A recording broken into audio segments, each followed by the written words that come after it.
jenis-jenis pembelajaran Student Centered Learning (SCL) ini adalah jenis-jenis model pembelajaran yang menggunakan pendekatan SCL (Student Centered Learning), antara lain yaitu ada SGD ya.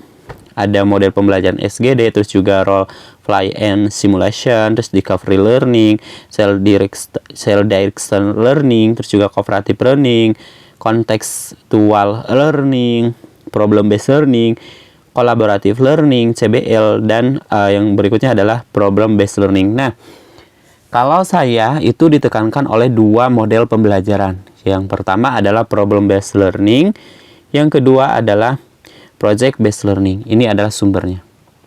Nah, selain Bapak dan Ibu guru mendapatkan sumber literatur dari buku ataupun jurnal ilmiah, yang berikutnya Bapak dan Ibu guru itu perlu mewawancarai seperti biasa, baik itu dari rekan sejawat ataupun orang yang ahli itu ya, ahli di bidangnya, pakar atau orang yang ahli di bidangnya. Dimana di sini saya mewawancarai Ibu Erlina Jamila, ini adalah guru IPS. Beliau mengatakan bahwasanya dalam meningkatkan motivasi belajar siswa masih rendah, diantaranya guru diharuskan untuk melakukan berbagai terobosan dan inovasi dalam proses pembelajaran dengan tujuan agar proses pembelajaran tetap berjalan sebagaimana mestinya. Salah satunya dengan menggunakan model pembelajaran yang inovatif yang berpusat pada siswa, disarankan menggunakan cooperative learning. Ini wawancara yang kedua. Wawancara ketiga, nah berdasarkan hasil kajian literatur maka diperoleh beberapa alternatif solusi terkait motivasi belajar siswa yang masih rendah, diantaranya alternatif solusi sebagai berikut. Yang pertama, guru disarankan menggunakan pendekatan atau model pembelajaran Student Centered Learning (SCL). Di atasnya ada dari kajian literaturnya. Terus juga yang kedua, guru disarankan menggunakan model pembelajaran cooperative learning. Yang ketiga, guru perlu memberikan motivasi dari awal dan penutup kegiatan pembelajaran serta dibarengi gaya mengajar yang tidak monoton atau metode ceramah, bisa dengan diselingi diskusi diselingi tanya jawab. Yang terakhir adalah guru disarankan untuk menggunakan model pembelajaran problem based learning. Oke.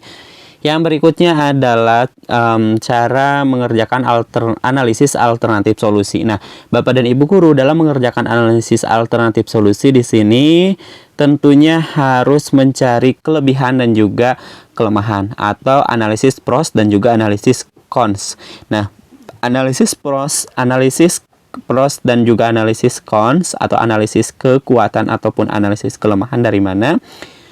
Yaitu tentunya Bapak dan Ibu guru dari sini ya, tadi kan ada 4, di sini saya menuliskan atau mencantumkan ada 4 berdasarkan hasil kajian literaturnya. Itu ada SCL, terus juga cooperative learning, terus juga guru harus menggunakan metode yang tidak monoton gitu ya, jangan menggunakan metode ceramah. Terus juga yang terakhir adalah pembelajaran problem based learning. Nah, tentunya yang pertama harus mencari kelemahan dan kekuatan dari SCL ini. Nah, berdasarkan hasil kajian literatur, hasil wawancara selanjutnya yaitu melakukan analisis alternatif solusi berdasarkan analisis pros dan cons atau kekuatan dan kelemahan sebagai berikut. Ini adalah analisis kekuatan dari pros atau analisis kekuatan dari SCL. Ini ya, ada kekuatannya. Juga berikutnya adalah ada kelemahannya dari SCL. Terus juga yang kedua, ini adalah analisis alternatif kedua. Guru disarankan menggunakan model pembelajaran cooperative learning. Nah, kelebihan dari atau kekuatan dari cooperative learning itu apa saja? Di sini saya sudah cantumkan, dan juga kelemahannya. Terus juga yang ketiga, yaitu guru perlu memberikan motivasi dari awal sampai dengan penutup dalam kegiatan pembelajaran serta dibarengi gaya mengajar dan yang tidak monoton atau tidak menggunakan model atau metode ceramah, bisa diselingi dengan diskusi. Nah, ini adalah ada kekuatannya, ada juga kelemahannya. Yang terakhir adalah yaitu analisis alternatif solusi. Keempat, guru disarankan dengan menggunakan model pembelajaran problem based learning. Ini ada analisis prosnya dan juga analisis cons-nya. Oke, itu yang pertama. Terus yang kedua yaitu terkait dengan model pembelajaran ya. Nah, Untuk mengerjakannya sama dengan langkah-langkah yang pertama. Di sini ada akar penyebab masalahnya, juga hasil kajian literaturnya, terus juga di sini yang terakhir adalah analisis pros dan cons-nya. Oke, itu yang mungkin yang dapat saya sampaikan. Semoga bermanfaat. Sampai jumpa di video berikutnya. Kami akhiri. Assalamualaikum warahmatullahi wabarakatuh.